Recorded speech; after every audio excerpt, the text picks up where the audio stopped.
Est-ce que je veux envoyer mon argent avec Johnny? Est-ce que je veux envoyer mon argent avec Tigo Cash ou Orange? Qu'est-ce que j'ai en retour si j'utilise cela plutôt que Sen Khalis? Donc Sen Khalis sera une compétitive de ce point de vue. Son objectif, c'est de faire en sorte que tous les revenus qui seront dégagés de ce service de transfert d'argent, de moyens d'échange, soient retournés aux populations et que la contrepartie de ces unités qui circulent serait dans un fonds d'investissement, et ce fonds d'investissement accompagnera les populations dans leurs besoins de financement. Alors ça me permet même de faire une transition vers une autre question, qui était la question de la confiance. Ok, qu'est-ce qui donc différencie cette monnaie électronique avec des dépôts dans des banques bloqués, gérés et régis par la Banque centrale d'une part, et ce mécanisme qui est un mécanisme donc à finalité sociale? Quelle est la confiance? Quel autre type de confiance on pourrait bâtir? La confiance en ce dispositif dépendra et dépend de son mode de gouvernance. Parce que nous parlons de membres qui adhèrent. Nous allons structurer dans une association avec les instances de gouvernance. C'est exactement ce qui s'est fait dans la ville de Bristol, c'est exactement ce qui s'est fait à Nantes, une association, la Sonantaise, qui est l'équivalent de notre mouvement, de la Renaissance et le développement, monde second, sont des membres individuels et des entreprises qui adhèrent au dispositif et qui sont structurés de telle sorte à pouvoir contrôler donc, par un mode de gouvernance transparent ce que cette institution-là va faire. Donc le processus de recrutement de membres, de commerce, etc., donc, qui est en cours et qui était d'ailleurs en cours, j'en parle encore à Degelchamp, c'est ce qui nous permettra de mettre des instances de gouvernance qui faciliteront la confiance. À Bristol, par exemple, le maire de Bristol, le maire de Bristol, son salaire, il est payé en Bristol Pound. Si on avait un autre documentaire, je vous l'aurais montré. Son salaire, il le prend, lui, le maire de Bristol, en Bristol Pound. Les impôts locaux à Bristol, en Angleterre, on peut les payer avec les Bristol Pound. Les commerces, à la mesure où ils sont représentés dans cette gouvernance, dans cette association, ont droit de regard dans le mode de fonctionnement du dispositif.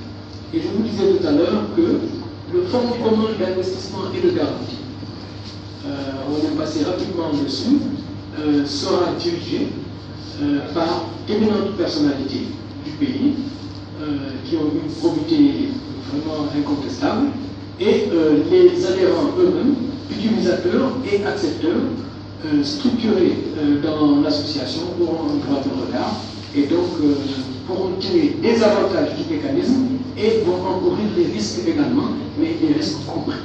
Parce qu'il ne s'agit pas, tout mécanisme, la confiance dans un mécanisme ne s'obtient pas nécessairement par une voie, disons, bureaucratique.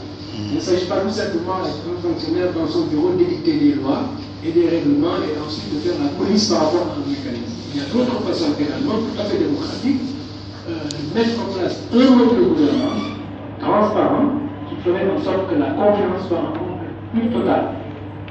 Ce qui me permet de faire une transition vers une autre question également, de son applicabilité au contexte sénégalais.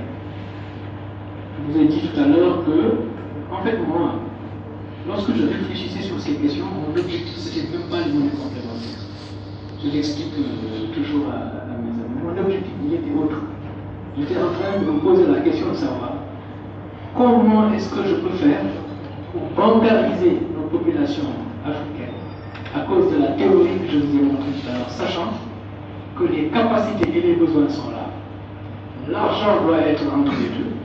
Pour que ça soit possible, l'accès au crédit doit être facile, et cet accès au crédit est impossible si les gens ne sont pas bancarisés. À cause justement de notre contexte, quelqu'un a exposé tout à l'heure à l'alphabétisme.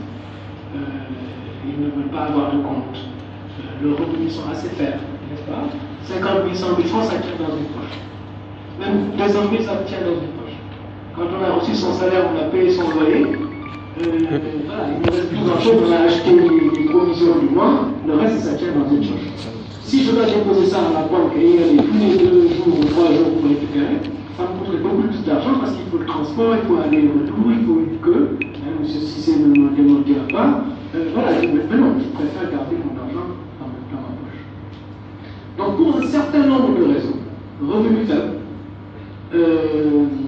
des frais bancaires élevés, accès au crédit de façon difficile, je n'ai pas les conditions. Donc je ne vois pas d'utilité à avoir un compte bancaire. Alors moi qui cherchais, qui réfléchissais à comment je peux bancariser cette population. Parce que sans bancarisation, vous ne pouvez pas avoir ce mécanisme dont on a parlé tout à l'heure, qui ferait en sorte que les capacités et les possibilités et les besoins tous se rencontrent. Alors c'est tout à fait par hasard que j'ai découvert ces monnaies complémentaires qu'on met en œuvre pour des raisons qui sont différentes des raisons pour lesquelles moi je veux les mettre en œuvre. Mais comme Bernard Letter l'a dit, monsieur là que j'ai rencontré d'ailleurs à Bruxelles, on peut imaginer beaucoup d'innovations monétaires pour plusieurs objectifs. Et c'est ça qui est en train de se passer en Europe. Nous avons imaginé un modèle pour nous qui est adapté exactement au contexte. Ce contexte-là, quel est-il? Une population qui préfère, pour plusieurs raisons, garder son argent en poche, sous une forme de billet. Orange Money le sait très bien. Ils ont essayé Orange Money se calmer. Et au final, ils ont mis des stands partout dans la ville. Parce que si vous avez Orange Money dans votre calpé, prenez un taxi. Vous voulez le payer avec Orange Money, il va vous dire attendez, je vais m'arrêter au stand de Orange Money qui est juste là à côté. Vous retirez l'argent, vous me payez. Donc, le transfert du budget électronique ne pose pas de problème. Mais il se trouve que pour les transactions, dans le contexte africain et sénégalais, l'argent sous une forme physique a encore de l'importance. Et c'est la raison pour laquelle moi j'ai trouvé que les monnaies complémentaires étaient particulièrement adaptées. Et dans un contexte d'urbanisation, comme je l'ai dit tout à l'heure, qui est l'équivalent de cette salle, il est possible que vous me donniez tous vos francs CFA et je vous donne un moyen d'échange pour vous échanger avec. Vous êtes bancarisé. Parce que la bancarisation, c'est quoi? On se trompe des fois sur le concept. C'est pas parce que j'ai un compte bancaire que je suis bancarisé.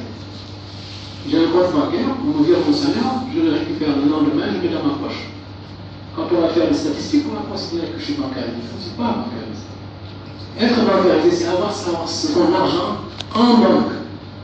De telle sorte que la banque puisse en faire quelque chose. C'est pas avoir la capacité de dépense. Donc la question de savoir, dans notre contexte de revenu faible, de population analphabète, quel est le bon procédé, quel est le bon instrument qu'on peut leur donner de telle sorte à les bancariser tout de suite en masse. Il s'agit de leur émettre une monnaie locale complémentaire sous la forme la plus appropriée. Je dis billet, sécurisé, et même électronique.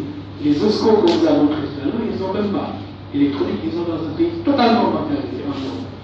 Nous avons conçu un système, une plateforme électronique centralisée et son équivalent sous une forme visible et physique qui correspond totalement aux besoins des populations. Et mes collaborateurs qui sont là vous diront que ce dont on a discuté ici aujourd'hui, ces populations analphabètes le comprennent mieux. On a fait peut-être 200 à 300 rencontres des gens. Ça dure à peu près 2 heures. On fait 15 minutes de présentation. Et après 2 heures, ce sont les femmes, les analphabètes, qui vous ont posé toutes les questions pertinentes et qui, au final, s'inscrivent toutes.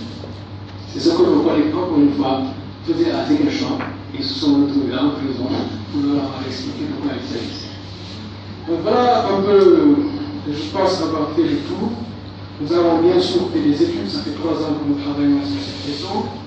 La plateforme, nous l'avons développée nous-mêmes. Nous n'avons pas importé, elle est modulable, changeable, à volonté, parce que c'est nous qui l'avons développée nous-mêmes, selon nos propres idées. Le mécanisme d'accès au crédit sans intérêt, sans garantie, qui fonctionne et qu'un distributeur du coin, dans un quartier, pourra totalement donc utiliser sans en référer à l'institution. Vous pouvez avoir votre crédit directement chez le distributeur du coin, sans avoir à produire un seul papier. Tout simplement parce que vous aurez contribué au même titre que vos concitoyens à l'existence de ce fonds commun d'investissement et de garantie et le volume de crédit en scène qui sera mis à disposition. Vous aurez une part qui est calculée automatiquement par le système sans qu'il y ait besoin d'analyse tout doucement. Donc, un système comme ça mis en place permet ce que vous disiez, autonomie, responsabilité, pour éviter justement qu'on veuille que l'État central fasse tout pour vous, privilégier un pôle régional au détriment de l'autre, privilégier une catégorie de citoyens au profit d'autres. Non. La responsabilité individuelle collective, mais responsabilité individuelle et collective à la bonne échelle. Et la bonne échelle, c'est l'échelle décentralisée, c'est l'échelle communautaire, c'est là où les solidarités libres s'organisent, de telle sorte que l'État n'est pas substitué à nos responsabilités